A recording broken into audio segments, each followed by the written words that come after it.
The project asks the question, what if housing was a public amenity? An amenity is defined as an urban armature in service of the public. Melbourne has a public housing crisis. Clifton Hill here, for example, a public amenity, lay unfunded, while other urban amenities that immediately abut it, like the railways, the phone booths, and the power grid, remain functional. The government's ground lease model is problematic because of the cycle of build, neglect, and sell it perpetuates. A neglected Clifton Hill estate is seen here. A proposed redevelopment will see private homes built in order to fund the new condensed public housing, which, despite its minimal growth, will relinquish most of its open space with the high probability of a gentrifying device in the middle of the estate. The project is rooted in the position that the state of the housing estates is a result of their often isolating estatehood. An attempt shall therefore be made to bring public housing, a rightful amenity, into the urban fold. Interdependencies with other urban amenities shall be hard woven into the architecture. Public housing shall grow into disused private buildings, opportunistically capitalizing on civic weak points and natural urban thresholds. The proposed network shall span a north-south axis through three linked chains, that is, Collingwood, Clifton Hill, and Northcote. Chain diagrams show three things: the disused private, social housing, and public infrastructure. The project is built about building relationships between them.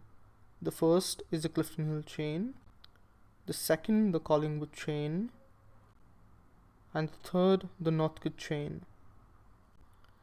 Seed housing estates are first analyzed.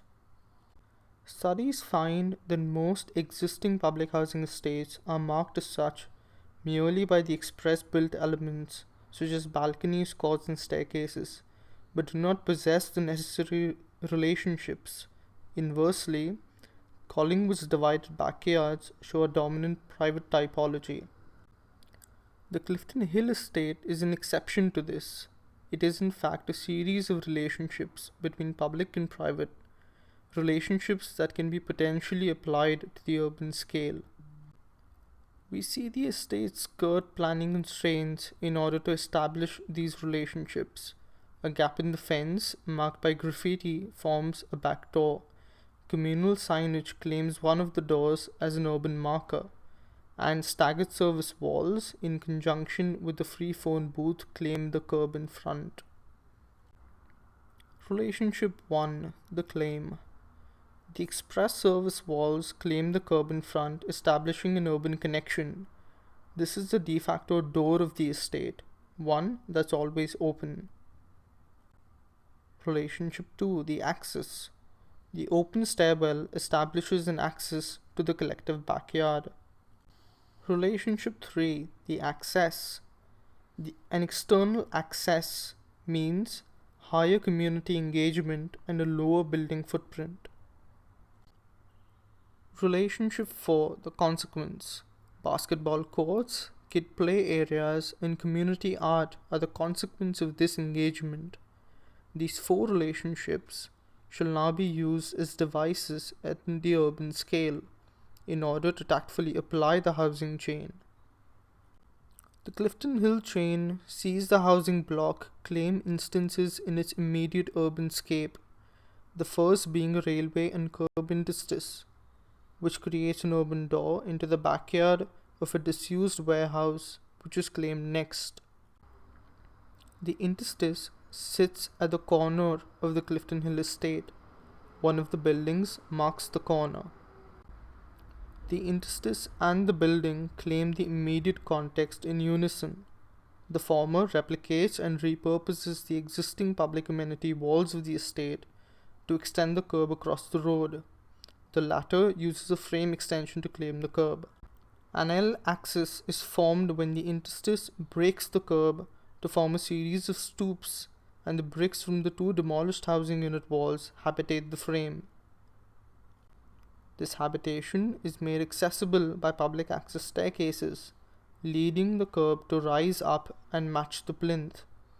A section of rammed earth is moved to make room for a public access balcony, the soil now held in place with netting. The consequence is a stoop colored in the palette of the estate's community art to match the raised curb.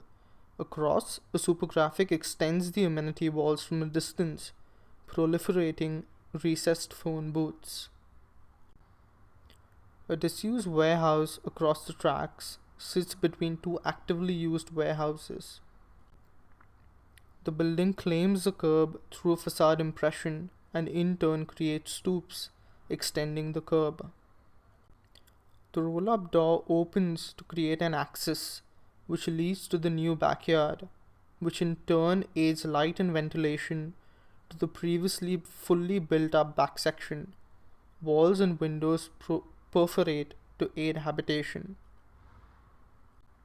An external staircase spans across the now extended curb to create a public access to otherwise private homes. Electric poles become part of the building facade, weaving the building into the fabric of public infrastructure. The consequence is the creation of a pedestrian crossing. Half the zebra crossing lines span the length of the shared curb, so that cars are allowed only to pass, not stop at a signal. The Collingwood chain is the largest chain in the proposal owing to a high stock of both public housing and disused industrial buildings. A warehouse sits across the smaller social housing site and is read as a combination of three different building facades built at a staggered time frame. Public amenity service walls claim and pedestrianize the narrow laneway, breaking the bounds of the curb. A corner demolition creates an access through the high warehouse plinth. A public access staircase abuts the demolition line and creates a separate access to the pre-existing mezzanine. The consequence sees one of the three facades ghost across the street, creating room for amenity. The frame carries an early warning for the low height restriction ahead. A raised curb slows vehicles down. A disused car repair shop down the street sits across from the social housing estate and adjacently abuts the railway tracks. The long wall separates in segments to claim the alley across. A public water tank takes the place of the pre-existing boiler unit to claim the immediate curb. A skeletal front facade remains to create an access condition along with the demolished back. The access reclaims an encroached car park in the foreground. Staircases attach themselves to the claim walls to create access, while large awnings mark the points of access. As a consequence, the previously encroached area becomes a park, and owing to its raised height, a neighborhood watch area. An elusive subway entrance to Victoria Park Station sits under the shadow of a large cement plant. Across the street sits one of the metro's few remaining traction power station buildings. The building claims broken ground by replicating its peculiar plinth armature and making part of its walls porous. Its removed bricks build the replica in the form of a public stoop. The relationship takes down the fence in the middle. The access demolishes portions of the building, responding to the placement of internal service walls. In the distance, a large void along with the broken fence marks the building public. Internal service walls replicate on the outside, this time in their amenity form, creating private stair access to the units above and a public but fairly local access to the smaller stoops below. As a consequence, the traction power unit now shifts to an outdoor unit along the tracks, using the existing fencing to restrict access. The elusive subway entrance benefits from a signage on the cement plant and the platform from one across the tarmac. A disused apartment building sits across from the Collingwood public housing towers. The building's green awnings expand to claim the front yard. A section of the wall and the window travels with it, serving as an attachment for amenity. The axis cuts a void through the front of the building, creating a public threshold between the civic and private. A public staircase enables access, while hoisting a water tank as a civic amenity. In the rear, a double skin mesh extends the height of the formerly attached outhouse. As a consequence, the extended curbs create a staggered one-way street, forcing cars to slow down as they approach. A disused warehouse sits across the previous alteration. It abuts an urban marker, that is, the large rainbow stripe warehouse down the street. The building claims half the street as part of its immediate curb. The frame holds up public benches and mesh screens to aid both amenity and community activism. The axis cuts a void through the front of the buildings and perforates the facade to create public thresholds and aid habitation. The staircase latches onto the newly exposed wall to create access, while a large awning aids habitation. The consequence is the addition of drinking water fountains, which are fed through the large tanks held up by the previous intervention. A blue water pipe sweeps across the street, holding a height restriction sign. The Northcote chain shows a resurrected housing estate and a claimed building. A section of a newly redeveloped old age home sits on government land along Russell Station and opposite its subway entrance. A copy of the stairwell screen pulls out to claim the softscape verge. Bike racks and a bench latch onto the screen, serving the pre-existing bike path. The axis cuts a void through the core and the ground structure, while retaining the existing staircase, creating a two-stage threshold condition. The expanded existing staircase and in the foreground new staircases reorient access pathways. Consequentially, a drinking water fountain serves the bike path pause point. The fountain is fed by a tank that hangs off the frame, which in turn is fed by the building. A second set of bins serves the bike path, the subway, and the twin buildings. The sites and disused buildings in question were found using on-site observations expressed in a series of issue and opportunity drawings made in three categories.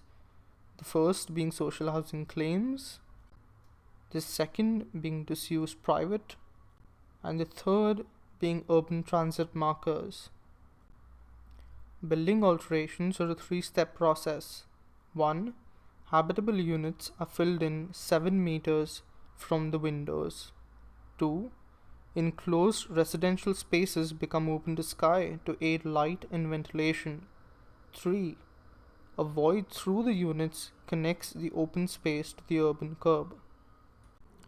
We now see the anatomy of the alterations for all 8 buildings. Area, yield, and cost calculations are aided by the fact that 2 buildings, that is, the traction power station and the old age home, are already on government land.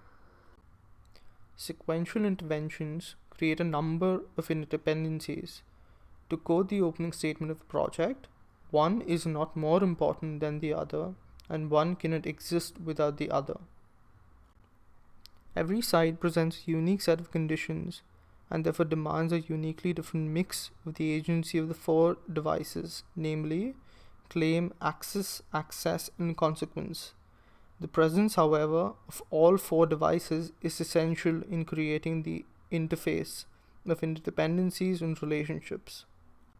The scope of the project is consciously limited to an architecture of shared amenities. A restricted kit of parts, including service walls, mailboxes, garbage bins, and awnings, are tactfully used to aid domesticity. The agency of domesticity ends here, allowing the project to lean more deeply into the agency of public amenity relationships and the architectural tectonics resulting from it. Service walls variations habitat, awning shade, bins aid sharing, and mailboxes lead the charge in urban claiming. For comparison's sake, project costs are found to be markedly lower than the Markham Avenue project, one of the better implementations of the big build. It also drastically over-delivers in every category as seen in a direct comparison. A graphical representation shows how much of its open space and agency Markham Avenue lost to the big build. Supporting studies, lessons from Harlem. The case for social housing to be considered as public amenity is informed by Harlem and its struggles with redlining, essentially a housing crisis based on a practice of segregation against people of color. The issue and opportunity diagrams are remade here and indicate how housing discrimination and insecurity can set off a chain reaction, the consequences of which are felt squarely in public infrastructure and that plague the neighborhood even today. If a housing crisis impacts public amenity and infrastructure, is because housing, at least public housing, is in itself a public amenity and should be treated as such. In closing, this is a project steered at building interdependencies, executed while being firmly planted on the urban curb. This is a project about opportunistically expanding the public offer through the veins of an often incidental public infrastructure. It addresses the public housing crisis merely because it is read by the author as a fissure in the fabric between civic and urban. It sets out not to fix the housing crisis in its entirety, but to merely understand what caused it and attempts to mend those relationships. The project also stems from a firm belief and assumption that architecture isn't merely about building design, and put rather crudely, is about how, in an urban context, the build affects its immediate environment, which impacts modes of habitation and vice versa, and the cycle continues.